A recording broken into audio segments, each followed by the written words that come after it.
Hi, Team 7 Blue students. So we are getting ready to take the next step in writing our historical fiction narrative. At this point, you should have already completed your exposition. You could see here, according to the rubric, that was due by Wednesday night at 9 p.m. If you haven't finished the exposition and it hasn't been graded yet, you don't see that anything has appeared in Google Classroom, and you don't see any notations here in your rubric, then you might be able to spend a few more minutes to begin class today working on the exposition, because you really do want to wrap that up. However, if it's already been graded, it will not be regraded. So at that point, you really do need to move on to the next part. I almost said rising action and I caught myself. Here's why. The rising action is going to take us a long time to type it all out. We know that the rising action is the longest part of the story. And because we've discussed how we are not going to be writing the entire story this year, we have decided that we are actually not going to type the rising action. I know that this is a bit of a change of what we said earlier in the week. Earlier in the week, I told you that we would just do the exposition and the rising action and stop. But because the rising action is going to take such a long time, I'm making a decision now that we are not going to type the rising action. Instead, you are going to type the climax. The climax is going to be a much shorter section to type. It'll be much more manageable, and I think that we can do a good job with it before the end of the school year. So one of the first steps is going to be on your rubric to fill this in. You are going to change this to say that it will be graded after 9 p.m.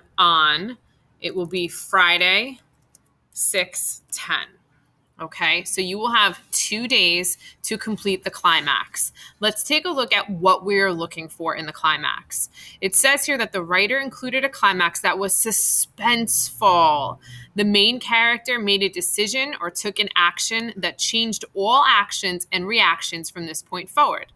Well, hopefully your plot diagram has already noted a huge, exciting turning point of the story, which we call the climax.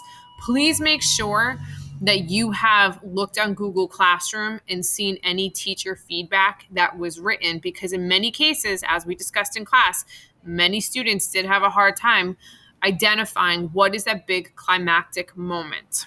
So once you know what it is and you're ready to write about it, I'd like to show you an example that was done in our student model. So according to our rubric, the climax is going to be what color?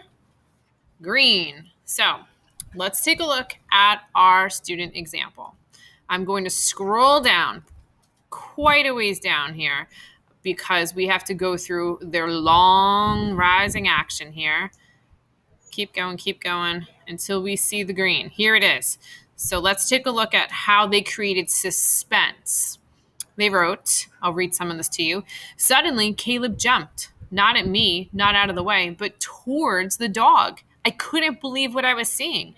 The big white dog with sharp teeth running towards Caleb. Then, in the blink of an eye, the dog was on top of him, fist ripping off his clothes, then his skin. Everywhere, his legs, arms, face, back, and stomach. There was blood everywhere. It wouldn't stop. The dog kept on chewing him apart, but somehow he kept fighting back, helplessly trying to strangle it. Caleb was fighting for our lives, dying right in front of me. I could feel every tear of his skin, every bite digging into what was left of his flesh. I couldn't watch. I couldn't just stand there and watch. I had to do something. I immediately grabbed my bow. The tree, I thought. I quickly climbed, grabbing the branches one by one. Finally, I found a big, stable place to take my shot. Drawing my bow, I put an arrow in place. I aim. Then the arrow flies out, piercing the dog's back. It kept going. Another shot, this time right in between the ears. The dog whines and slowly starts to fall off him, bleeding onto the ground. I rush over to Caleb, sobbing. He was still breathing, a weak pulse slowing down with every passing second. Caleb, please stay with me. I need you. I start to cry.